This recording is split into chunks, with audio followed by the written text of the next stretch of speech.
The case where the court divided most sharply was not a deep moral question. It was the right of Rastafari to smoke marijuana. We couldn't even agree on the press release afterwards, press summary afterwards. We fought over it. And But it was about religious rights, the right to practice your own religion. it's the right of not to practice your religion in a way that violated a general law that wasn't aimed at the religion but had the impact of diminishing your right to be Rastafari, to smoke marijuana. Yes. And I think we divided 5-4. The four of us wrote separate judgments, granting a limited right to the Rastafaris. Interesting, now I'm doing the interview, and the Constitutional Court has actually legalized the private use of marijuana generally, gone well beyond Yes. what we were dealing with then. And I'm sure we opened up a lot of themes that could be developed in the more recent case. But at that time there was quite a lot of tension, intellectual tension between us.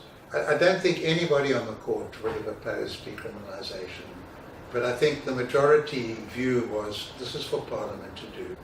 It was often emotionally harsh in those early years, but it was brilliant. It was dealing with the big themes of our society. It was creating a collegial style. We had terrific debates, round the table, round and round. It was an oval table at first, and eventually we got an actually round, irregular round table. 3 or 4 or 5 times we would workshop. And I remember the film 12 Angry Men. Interesting how you couldn't do that today. Yes. It'd be so sexist. But that debate and how the argument flows. And we had 11, not angry, but alive, vital, independent, spirited men and women, very different backgrounds, each with a different style, a different voice, a different persona, a different language. If we'd had a camera there, it would have been so amazing to see how an idea takes shape through the dialectic.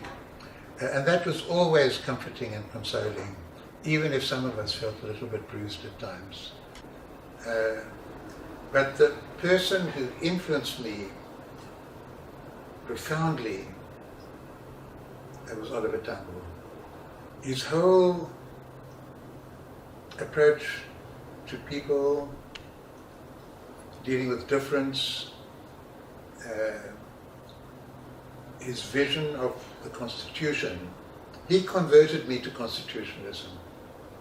I was skeptical. The law had been awful in South Africa. The law, it wasn't rule of law, it was rule by law. And even living in Britain and visiting the States and elsewhere, the law was against the poor. The law took decades to appreciate rights for women. I wrote a book on the persons cases where British judges for 60 years said women weren't persons. You couldn't be more biased than that. And so I'm skeptical, and I'm very influenced by the critical legal studies approach, mainly in criminology at that stage. It came through to me in England. And it was Tambo who made me aware that in South African conditions, the Constitution and a Bill of Rights would have a huge role to play. It swung me round for its strategic importance, but it was a strategic importance with a deep humanity foundation.